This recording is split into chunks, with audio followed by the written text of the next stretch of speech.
जय गुरु जी।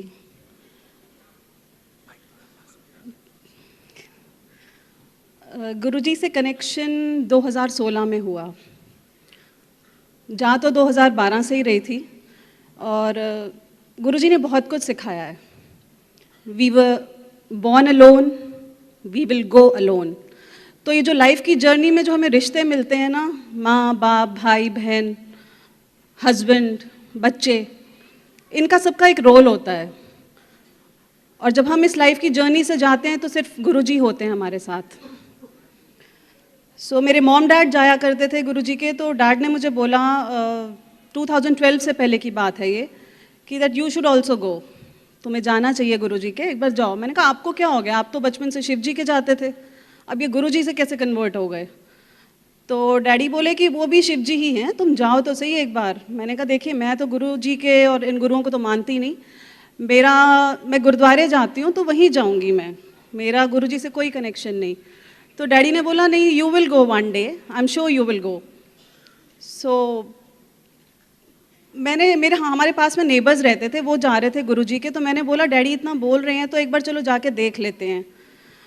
वहाँ पे फिर मैं गई, मेरा कोई ऐसा सच कनेक्शन नहीं हुआ, मैं वापस आ गई। रैदर मुझे हंसी और आई, आके मैंने डैड को बोला कि मैंने कहा ये गुरुजी थे, कैसा इनका डेकोर था, और इतना इन्होंने गुरुजी के जैसे हमारे दिमाग में इमेज होती है ना कि गुरुजी बड़े दो साधु बाबाज एंड ऑल दैट टाइप्स। तो मेरा कोई कनेक्शन नहीं है और मैं वापस आ गई। इन 2012 आई लॉस्ट माई फादर। उनकी डेथ के 2 मंथ्स बाद ही मैंने जाना शुरू करा।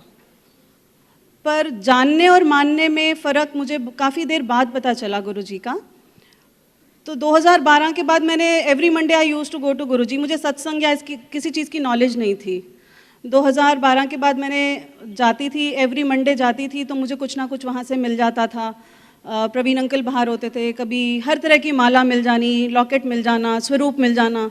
तो धीरे धीरे घमंड आ गया, जैसे कि हम गुरुजी वाले हैं वैसा घमंड आ गया। और सारी चीज़ें मुझे मिली, जो मेरी इच्छा थी कि मुझे ये स्वरूप मिले, ऐसा स्वरूप मिले, ये माला मिले। लेकिन जब गुरुजी के चरण स्वरूप की बारी आती थी तो मेरा हमेशा वो ख़त्म हो जाते थे, मैं भी भूल गई। टाइम निकलता रहा, लाइफ की जर्नी चल रही थी, घमंड आता गया कि हम तो गुरुजी वाले हैं, हमें तो कुछ हो ही नहीं सकता, हम गुरुजी वाले हैं। तो ये चीज़ अंदर घर करती गई। प्रॉब्लम्स पहले भी थी, नानक दुखिया सब संसार, सभी के पास प्रॉब्लम्स हैं। प्रॉब्लम्स अब भी हैं, पहले भी थी, बट उनको टैकल करने का वे बहुत डिफरेंट हो गया था। और जो गुरुजी के बहुत क्लोज होते हैं, जो महाशिव के बहुत क्लोज होते हैं, लाइफ की सबसे ज़्यादा हर्डल्स और प्रॉब्लम्स उन्हीं को ही दी जाती हैं। वो ही झेल सकते हैं जिनको दी जाती हैं प्रॉब्लम्स।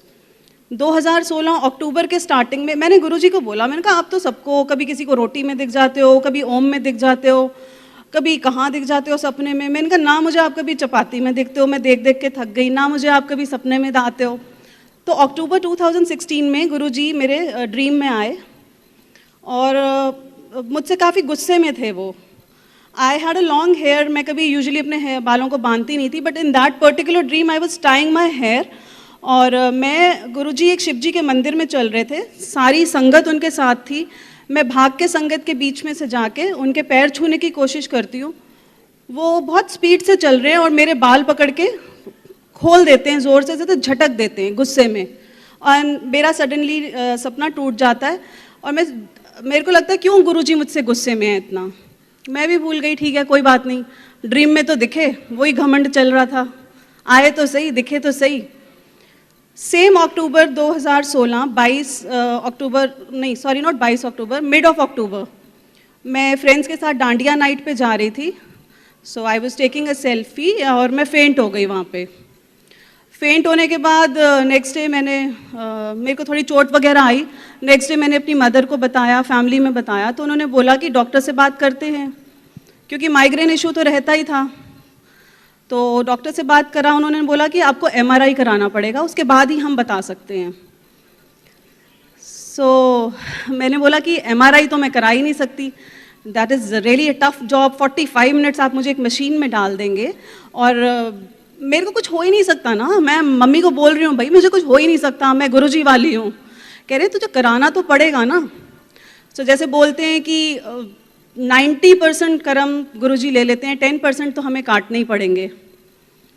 चलो जी, फिर MRI कराया, 45 मिनट्स मशीन में डाल दिया। मैं जय गुरु जी बोलती रही। मैंने कहा कुछ होना तो है नहीं, सारे लोग पागल हुए हुए हैं। सो रिपोर्ट्स आई तो मुझे पारस हॉस्पिटल में डॉक्टर VS मेहता के पास भेजा गया, and it was a brain tumour. That was the last stage. I had just 1 month of life, and that was not curable. I had 2% chances of survival, जिसमें बोला गया था कि अगर मैं सर्वाइव हो भी गई तो right side of the body will be paralytic. It was shocking for everybody, for family, for friends and everybody, but मुझे तब तक भी नहीं लग रहा था कि इतनी बड़ी प्रॉब्लम है। मैं कहा चलो ठीक है, देखी जाएगी जो होगा। मेरे को बिल्कुल भी नहीं फील हो रहा था इतना भी कुछ हो गया है मेरे साथ। सब आसपास रो रहे हैं, प्रेयर्स कर रहे हैं। मैंने कहा क्या हो गया ऐसा। सो उसके बाद तो 3-3, 4-4 घंटे के MRI हुए। उसके बाद तो पता ही नहीं चला 45 मिनट्स कहाँ गए। तो सर्जरी 22 अक्टूबर को हुई। It started morning and it ended till evening, जिसके अंदर काफ़ी कॉम्प्लिकेशंस रही। सर्जरी से एक दिन पहले रात को 12 बजे के बाद मुझे कुछ खाना नहीं था।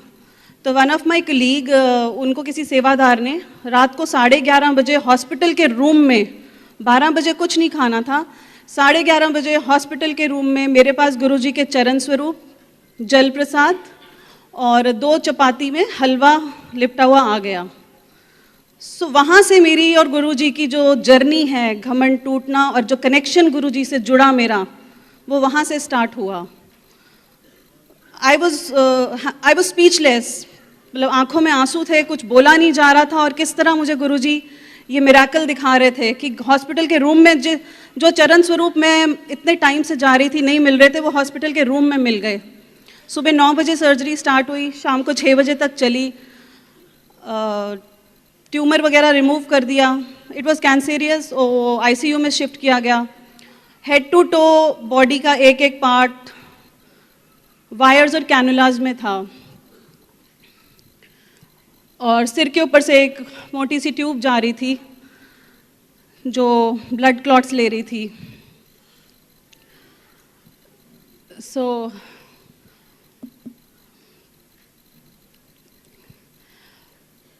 बाय डिफ़ॉल्ट कुछ यहाँ पे वायर्स लगी थी, नर्स से कुछ गलत इंजेक्शन लग गया, and where I lost my breath.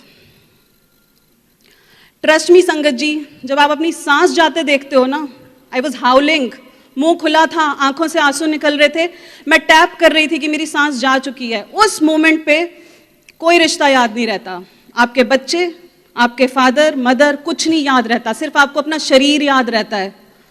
आप एक सांस जो मांगते हो ना, वो एक सांस,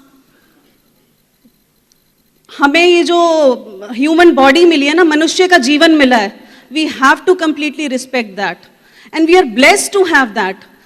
हमारा दिल, दिमाग, बॉडी के सारे पार्ट्स काम कर रहे हैं, इससे बड़ी ब्लेसिंग कुछ नहीं हो सकती। आप रोज नया दिन देखते हो, उससे बड़ी ब्लेसिंग कुछ नहीं हो सकती।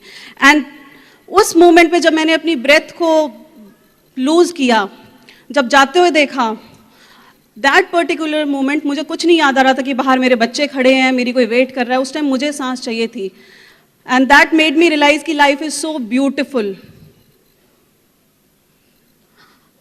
वहां पे गुरुजी ने बोला कि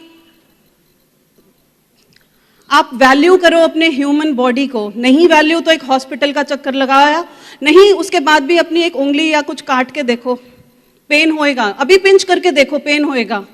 उस टाइम जब आपको पेन होएगा ना, तो उस टाइम आपको घर वाले या कोई आपका नियर और डियर नहीं याद आएगा, उस टाइम आपको वो वैल्यू बॉडी की याद आएगी। So respect that. ये बहुत बड़ी ब्लेसिंग है कि हम सब यहाँ बैठे हैं, गुरु परिवार है, इससे बड़ी ब्लेसिंग और क्या चाहिए। आप रोज नया दिन देखते हो। सो उसके बाद थोड़ा ऑक्सीजन वेंटिलेटर्स पे रखा, धीरे धीरे सांस वापस आने लगी। फिर थोड़े दिन बाद रूम में शिफ्ट किया। मुझे किसी फिजियोथेरेपी की ज़रूरत नहीं पड़ी, मेरे कोई पैरालिटिक भी नहीं हुई। हाँ, इनिशियली मुझे प्रॉब्लम थी, बॉडी के राइट और लेफ्ट पार्ट बहुत डिफरेंट लगता था।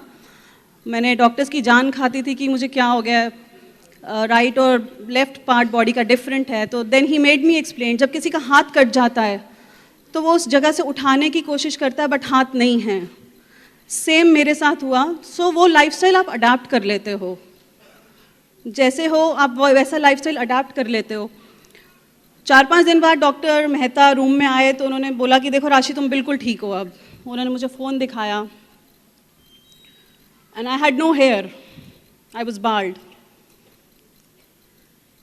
That particular moment I actually broke down.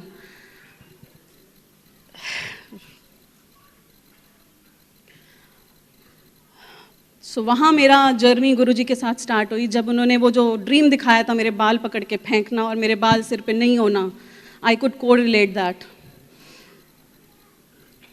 सो उसके बाद बस धीरे धीरे ठीक होने लगे, गुरुजी के साथ इतना जुड़ गए कि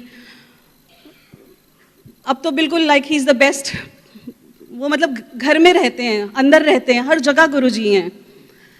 सो all I want to say is कि we are totally blessed. Value your life as an individual, value yourself, value your body। गुरुजी ने आपको जो दी है, बस ऐसे तो बहुत सारे सत्संग हैं, रोज ही गुरुजी के साथ रहना ही एक सत्संग है, सच का संग। जय गुरुजी।